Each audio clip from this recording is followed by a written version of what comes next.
Hello and good evening, everyone. This is your personality coach, Huma, and you know me as Leapex Huma. So, what is the topic of today? First of all, the series is called Leapex Avow. That means we have a guest who is going to speak, share, and express their opinion about one particular topic.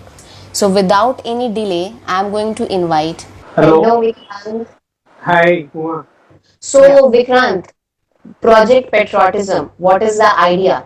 I think there are a lot of feelings that would have to be conveyed, and it would become truly boring. So, what I have instead is I have some lines I wrote, quite a while back. I think I should read those, and then which will be, much more um, justifying to whatever we are going to do in the next hour. Okay Sure, तो sure. ये कुछ मैंने लिखा हुआ है कुछ समय पहले. मैं चाह रहा हूँ कि थोड़ा सा लोग सुन लें. यही ये जो भी हम बात करेंगे अभी उस सब का सार मैं आपको इन कुछ लाइंस में बताने वाला हूँ. ठीक है. ये वक्त दुहाई देता है कि संभल के चल कोई लूटे ना. हर डगर सफर है पथरीला, तू हाथ पकड़ कोई छूटे ना. तू रंग जात में खोया है और दुश्मन सर पर नाचे है. वो बेहस बदल कर आया है, उससे हिसाब कोई पूछे ना. वो मारेगा और तोड़ेगा, तेरा ध्यान कहाँ है बैरागी.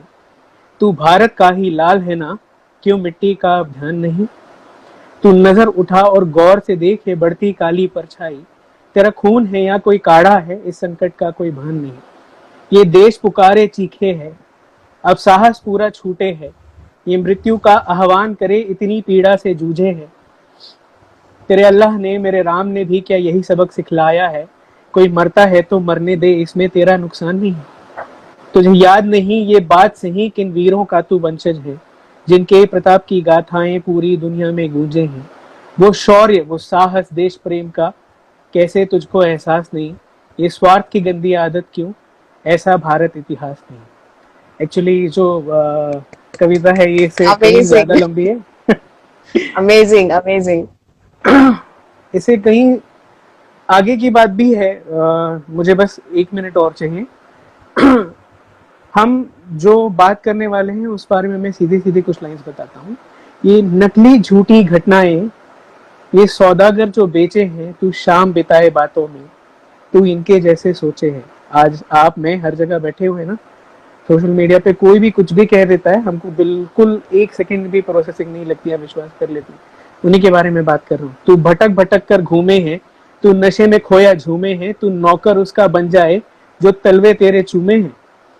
ना अनुशासन जीवन दर्शन, ना विजय का तू अभ्यास करे. तू लड़े लड़े लड़ता जाए, ना सच्चाई की प्यास लगे. तू पांव पसारे बैठा है और बेशर्मी से कहता है, बस मुझे नहीं डिस्टर्ब करो, दुनिया में चाहे आग लगे. मैं पल पल चिंता करता हूँ क्या देश यहीं रह जाएगा. सब मैं करते जाएंगे और हर घर टूटता जाएगा. And people, that is what we are going to address in today's video. Project Patriotism is simply going to be a discussion on different changing meanings of देश प्रेम और आपस में जो हमारी हारमनी है वो कहाँ जा रही है, क्यों जा रही है. ऐसा क्यों है कि हमारा एजुकेशन लेवल बढ़ता जा रहा है और उसी लेवल पे हमारा केओस भी बढ़ता जा रहा है. आज हम उसी बारे में Right. बात करेंगे. When you were reciting this poem, I can simply understand. पहले भी मैंने और विक्रांत ने इस टॉपिक के बारे में बहुत डिटेल में बात करी है, because we do not want to hurt anybody's sentiment, anybody's religious sentiment. As Vikrant is saying, education बढ़ता जा रहा है, but same educated people बहुत ही अभद्र, आई वुड से अभद्र कमेंट करते हैं किसी भी रिलीजियस टॉपिक पे, एक दूसरे के सेंटिमेंट सेट करते हैं. फेस टू फेस कोई नहीं करता, लेकिन कमेंट सेक्शन पे, बिकॉज लोगों के पास इतनी लिबर्टी होती है, फेसबुक सोशल मीडिया पे इतनी लोगों के पास लिबर्टी होती है, सो वो दूसरों के रिलीजियस सेंटिमेंट सेट करते हैं. एक टाइम था जब ये बहुत छोटी सी बात थी, अब ये चीजें बहुत बड़ी होती जा रही है, because political parties, people who are at the higher authorities, they have all these excess of commenting as well, right?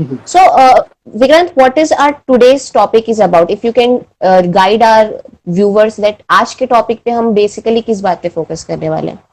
आज के टॉपिक पे हम 2-3 एंगल्स पे फोकस करेंगे हुमा. पहला बात तो हम ये नोटिस हम मैं एक्चुअली लोगों को मैं चाहता हूँ कि लोग ये बात नोटिस करें कि any chaos that is happening today is mostly instigated. कोई बेसिकली किसी के पास कोई कारण नहीं है तो भी किसी और की बात सुन करके हम बहुत जल्दी या तो हम इनसिक्योर फील करते हैं या तो हम बहुत जल्दी मतलब हमारा रिएक्शन बहुत ज्यादा स्ट्रांग है और उसके लिए हमारे पास बेसिस की जरूरत नहीं है. हम किसी की बात सुनकर ही भड़क जाते हैं. पहला बात हम ये डिस्कस करेंगे. दूसरी मैं डिस्कस करना चाहूंगा different definitions of secularism, faith and communalism. थोड़ा सा अगर मुझे टाइम मिले तो एक इंसिडेंट रिसेंटली हुआ था, बैंगलोर इंसिडेंट. मैं उसको भी डिस्कस करना चाहूंगा. हम दोबारा सेम रिसाइट नहीं करेंगे कि क्या हुआ था. मैं ये बात करना चाहूंगा कि अगर मेच्योरली रिस्पॉन्ड किया गया होता तो बैंगलोर इंसिडेंट और कौन सी शक्ल ले सकता था. And along with that we are going to also discuss about people's reaction on that कि जब कोई भी इंसिडेंट हुआ तो लोगों ने कैसा रिएक्ट किया. जो इंसिडेंट हो गया वो इंसिडेंट तो हो गया, that is a different thing, but लोगों का reaction, like I remember when Vikrant and I were discussing about this topic, he literally showed me there was a comment section where he had commented on, and people were blindly replying to you, right? Yes, absolutely. So to elaborate a little what happened, somebody I won't say foolishly, क्योंकि ये इस तरह के काम ना गलती से नहीं होते, ये बहुत समझदारी से किए जाते हैं. किसी इंसान ने एक बीच में बेरूत में कुछ एक्सप्लोजन्स वगैरह हुए थे, ब्लास्ट वगैरह हुए थे. तो बेरूत की जो मैनेजमेंट है, जो गवर्नमेंट है, उन्होंने जिम्मेदारी ली बाय रिजाइनिंग. वो पूरी कैबिनेट ने रिजाइन किया as a sign of taking responsibility. अब इस पोस्ट को एक हिंदू जर्नलिस्ट ने, इंडियन जर्नलिस्ट ने, pardon my choice of word that, एक इंडियन जर्नलिस्ट ने ऐसे लिखा कि बेरूत ब्लास्ट की रिस्पॉन्सिबिलिटी लेते हुए बेरूत ब्लास्ट की रिस्पॉन्सिबिलिटी लेते हुए पूरी कैबिनेट ने रिजाइन किया. क्या ये इंडिया में संभव है? तो इस बात को सोशल मीडिया में इस तरह से उछाला गया कि इंडियन मीडिया प्रोस्टिट्यूट बोला गया उन्हें. I am really sorry for, but आपको जानना बहुत जरूरी है किस तरह के शब्द इस्तेमाल किए जाते हैं. Indian media prostitute and prostitute कहती हैं कि भारत में भी बेरूत जैसे ब्लास्ट होनी चाहिए. हालांकि ये एक्चुअल मैसेज था ही नहीं. एक्चुअल मैसेज था कि इंडिया का कैबिनेट क्या इस तरह से जिम्मेदारी लेने में सक्षम है? क्या हम रिजाइन कर सकते हैं अपनी गलती के लिए? हालांकि ये बहुत क्लियर अंडरस्टैंडिंग था. कोई समझदार आदमी है जिसको सिर्फ पढ़ना आता हो ना, वो भी ये बात समझ सकता था, लेकिन किसी ने फोकस नहीं किया. ये बात मैंने उस कमेंट में डाली तो लोगों ने बहुत नेगेटिवली रिस्पॉन्ड किया. उन्होंने बोला कि व्हाटएवर यू, अच्छा, और कुछ नहीं होता है लोगों के पास तो हमें एंटी इंडियन बना देते हैं. मैं बता दे रहा हूँ, बहुत लोगों के ना पूरे शरीर में उतनी देशभक्ति नहीं है जितनी मेरे नाखून में है. तो इनफैक्ट ये प्रोजेक्ट पैट्रियोटिज्म भी उसी का नतीजा है कि मुझे देश की बहुत ज्यादा चिंता हो रही है. So that is one of the good examples we can start from. Right. So media plays a very important part in all of these. What kind of किस तरह की सुर्खियां बेच रहे हैं मीडिया, ये बहुत इंपॉर्टेंट रोल प्ले करता है. And always this is one, like हमारा जो हमारा ऑब्जेक्टिव, हमारा जो एम है इस पूरे प्रोजेक्ट, इस पूरे सीरीज के थ्रू, इसकी आप मीडिया से एक बात सुनते हैं पर आप उसका रिस्पॉन्स कैसे करते हैं. रिस्पॉन्स, एटलीस्ट रिस्पॉन्स करने की पावर तो आपके पास है, तो रिस्पॉन्स कैसे करते हैं. And Vikrant, as you said that anti Indian बोल देते हैं लोगों को, राइट, बिना कुछ सोचे. किसी ने कोई किसी कमेंट के खिलाफ गया, वो एंटी इंडियन है. इसी में एक मैंने ट्वीट देखा था, because when the Ayodhya case happened and when finally there was a bhoomi pujan in Ayodhya, everything was happening, so पूरे इंडिया डिवाइड हो गया था दो पार्टीज में. आई वुड से इंडिया नहीं, बट हिंदू कम्युनिटी दो पार्ट्स में डिवाइड हो गई थी. I saw people, people who were my friends, they were putting status that such as आपने उनको ईद में विश किया, लेकिन अगर आज वो आपको विश नहीं करते तो वो आपके दोस्त नहीं है. Whereas I was happy, सब खुश हैं, सबको सब कुछ मिल गया, right, I am happy. And then on the other hand, there was one Hindu person. She tweeted, I don't remember. I'll definitely put on YouTube. हम सारे ही memes और सी जो भी हम हाँ, people headline की they are बात करें हम talking with सब proofs by the way. Huma, let's right. clarify that. हम हवा में बात नहीं एग्जैक्टली कर रहे हैं, सो हमारे पास हम सारे ये proofs हैं. जितने कमेंट और जितनी हेडलाइंस है, ये जो ट्वीट्स हैं, हम ये सब यूट्यूब में आपको शो करेंगे. That's why if you miss out something you can go and watch it on YouTube. So I saw a tweet where there was a woman who said that sorry Muslim Indians we are failing you. She was feeling sorry कि सब Muslims को क्यों खराब बोल रहे हैं. तो उसमें किसी ने, और now she was Muslim, so somebody commented, एक तो तुम मुस्लिम हो, तुमको इंडिया में रहने की इजाजत दी हमने, और अगर तुम हिंदुओं का सपोर्ट नहीं कर सकती तो तुम वापस अपने देश चले जाओ. अरे हाँ, ये बात तो आजकल पता नहीं कौन सी नई बीमारी लगी है लोगों को. मुझे समझ नहीं आता है. मैं, आप, तुम ही चलो, तुम तो मुसलमान हो, मैं तो हिंदू हूँ. बाय द वे मैं हिंदू हूँ और हुमा शेख यस इज मुस्लिम, है ना. तो हम लोग प्रॉपर सेक्युलर रिप्रेजेंटेशन दे रहे हैं इस वीडियो के थ्रू. तो मुझे समझ नहीं आता है कि मैंने तुम्हारे घर की किराए भरे या मैंने तुम्हारे टैक्सेस भरे. मैं होता कौन हूँ? जब तुम्हारे दादा और मेरे दादा एक साथ लड़ाई कर रहे थे आजादी के लिए, तो हमने तुमको जगह देने वाली बात आई कहाँ से? इस घर में मेरा उतना ही अधिकार है जितना तुम्हारा अधिकार है. इससे कम और इससे ज्यादा वाली कोई बात नहीं है. जो लोग कहते हैं कि मतलब मुसलमानों को रहने दिया जा रहा है, रहने क्या दिया जा रहा है? अब क्या ये हमारे साथ लड़ाई नहीं किए थे भारत को आजाद कराने के लिए? या ये आज टैक्सेस नहीं भरते हैं? या ये देश के मिलिट्री में जाकर के भर्ती नहीं होते? प्लीज, अगर इस तरह की बात आपके मन में भी है तो प्लीज थोड़ा सा शर्म कर लो. मैं क्या प्यार से बोलूं आपको. इस तरह की बातें दिमाग से निकालना बहुत जरूरी है लोगों. मुझे नहीं लगता है कि बहुत लोग ऐसा सोचते हैं, लेकिन जो लोग ऐसा सोचते हैं और आप उनको टोक नहीं रहे हैं तो आप उनको बढ़ावा दे रहे हैं. मैं बहुत सिंसियरली आपसे रिक्वेस्ट करूंगा कि आप एटलीस्ट टोकना शुरू करें लोगों को. तो विक्रांत, ऐसा है, शायद हो सकता है कि लोगों को लगता है कि मुगल डायनेस्टी ने क्योंकि बहुत लंबे समय तक यहाँ पर राज किया, तो शायद लोगों को लगता है कि ये जो मुगल डायनेस्टी है मुस्लिम्स उनके तरफ से आए हैं. इंडिया पे फ्रांस ने भी राज किया है, ब्रिटिशर्स के पहले फ्रांस ने राज किया है, पर्शिया ने राज किया है. तो कितने लोग हैं जिन्होंने राज किया है. तो इंडिया तो अपने आप में मिक्स है. तो शायद लोगों को ये फीलिंग ऑफ कि ये अपने देश वापस चले जाए, शायद ऐसा है क्योंकि उनके दिमाग में ये मिसकंसेप्शन है कि इनका रूट ही कुछ और है. नहीं, ऐसा कुछ नहीं है हुमा. मैं बताऊं, ये ना कुछ लोग हैं जो फैक्ट को इस तरह से ट्विस्ट करते हैं. एक्चुअली ये बातें तुम्हारी और मेरे लिए नहीं है, ये उन लोगों के लिए है जिनको ना बहुत ज्यादा भड़ास है. ये उन लोगों के लिए है जो लोग दूसरों की घंटी बजा के भाग जाया करते हैं. समझ रही हो? मैं बताता हूँ. प्रॉब्लम ये है, लोगों को ये बात समझ में नहीं आ रही है कि जब मुगल आए थे तब भारत का अस्तित्व तो था ही नहीं. मुगलों से पहले भी बहुत लोगों ने राज किया. और मुगलों से पहले मतलब हम कब की बात कर रहे हैं? हम कुतुबुद्दीन ऐबक के समय की बात कर रहे हैं. दिल्ली सल्तनत मुगल से काफी समय पहले आया हुआ था. ठीक है, हम ज्यादा हिस्ट्री में ना जाकर के अगर मैं आपसे बात करूं तो बहुत सिंपल सा लॉजिक है कि इस देश पे उसका अधिकार होना चाहिए जो इस देश के लिए खून बहाने का जज्बा रखता हो, जो इस देश की इकोनॉमी में कंट्रीब्यूट करने का जज्बा रखता हो, और जो जिम्मेदारी लेता हो जिसके लिए अपना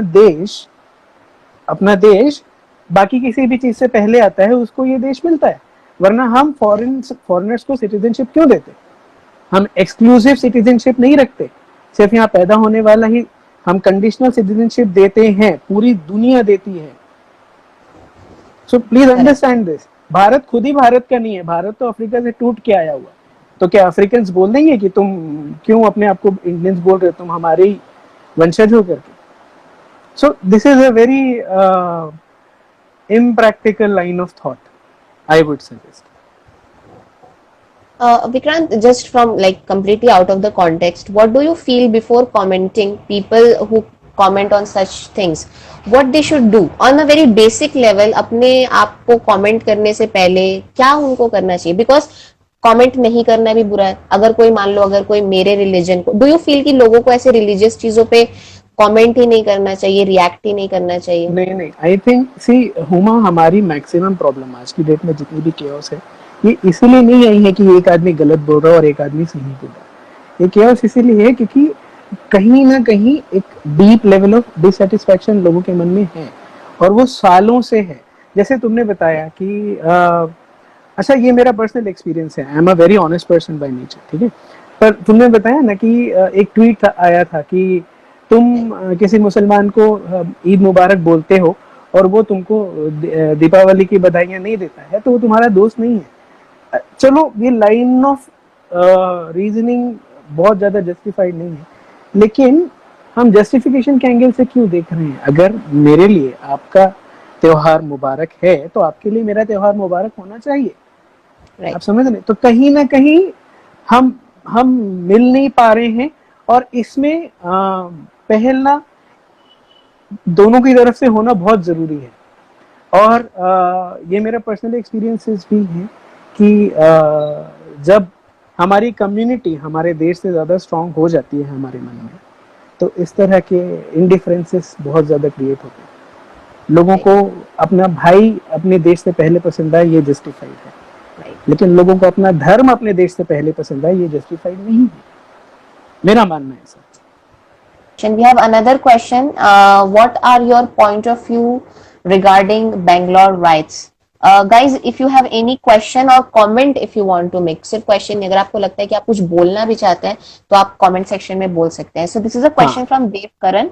okay, I think it was inflated too much, Bangalore raids.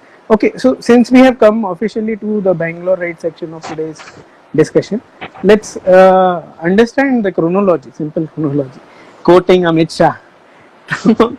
Okay, तो हुआ ये बेसिकली कि राम मंदिर की वजह से थोड़ा सा एजिटेटेड माहौल था पूरे देश में, और जन्माष्टमी के दौरान किसी ने एलिजेटली किसी मुस्लिम ने कुछ इन्फ्लेमेटरी कमेंट किया। उसके रिस्पॉन्स में किसी एमएलए के भतीजे ने इन्फ्लेमेटरी कमेंट किया, ठीक है। उसके रिस्पॉन्स में मॉब लिंचिंग हुई, भीड़ इकट्ठी हुई उस एमएलए के घर के सामने। If I am wrong please correct me, okay, anybody in the comment and you as well. तो मॉब लिंचिंग में भीड़ इकट्ठा हुई एमएलए के ऑफिस के सामने। लोगों ने डिमांड किया कि उन पे कार्रवाई की जाए, पुलिस ने इग्नोर कर दिया। तो लोगों को लगा कि हमारी बात सीरियसली नहीं ली जा रही है, तो लोगों ने बोला इन्हें सीरियस लेने के लिए क्या करना पड़ेगा, हम कुछ तोड़ फोड़ कर लेते हैं। और फिर वो तोड़ फोड़ ने थोड़ा सा बड़ा रूप ले लिया। सिंपल सा लॉजिक, सिंपल सी क्रोनोलॉजी यही थी बेंगलोर राइट्स की। अभी मेरा मानना बहुत सिंपलिस्टिक बातों पे, मैं ना ज्यादा कॉम्प्लिकेट करके चीजें नहीं देखता हूँ, ठीक है देव। तो मैं आपको बताता हूँ कितनी जगह पे ये पूरा इंसिडेंट अपना रुख बदल सकता था। सबसे पहले हमको ये बात नोटिस करने की जरूरत है कि सपोर्ट कौन से एक्शन का किस वक्त दिया गया। जब इन्फ्लेमेटरी कमेंट हुआ था, जब किसी मुस्लिम ने गलत कमेंट किया था कृष्ण भगवान के ऊपर, या तो लोगों को नाराजगी क्यों नहीं हुई? लोगों को नाराजगी हुई तो सिर्फ हिंदुओं को क्यों नाराजगी हुई, मुसलमानों को क्यों नहीं नाराजगी हुई? अगर मैं कोई गलत बात बोलूं और मैं हिंदू हूं और हुमा मुझे रोके, तो लोग समझ सकते हैं कि मुसलमान हिंदू से लड़ रहे हैं। लेकिन अगर मेरी ही मम्मी या मेरे ही पापा मुझे 2 थप्पड़ मार के शांत करा दे, तो वो बात आगे बढ़ते ही नहीं, पहला बात। दूसरी बात, अगर उसका रिस्पॉन्स में, तो उसका रिस्पॉन्स क्या देना बहुत समझदारी थी एमएलए के उस भतीजे को? नहीं, बिल्कुल समझदारी नहीं थी। क्या वो जस्टिफाइड था? नहीं, बिल्कुल भी जस्टिफाइड नहीं था, ठीक है। लेकिन लोगों ने रिस्पॉन्ड किया ना। उसके बाद जब आपके सामने मॉब हुई तो बहुत जस्टिफाइबल कॉज था, उन्होंने बोला कि उस इंसान पे कार्यवाही की जानी चाहिए। तो कार्यवाही की क्यों नहीं गई? क्यों? क्योंकि वो एमएलए का बेटा था, आपको हाथ लगाया नहीं जा रहा था। तो आपको क्या लगता है गलती किसकी थी? गलती कब हुई थी? जिसने मोहम्मद के ऊपर कमेंट किया, प्रॉफेट मोहम्मद के ऊपर, जिसने श्री कृष्ण के ऊपर कमेंट किया? जी नहीं, गलती उस वक्त थी जब हमने अपने रिस्पॉन्सेस कंट्रोल नहीं किए।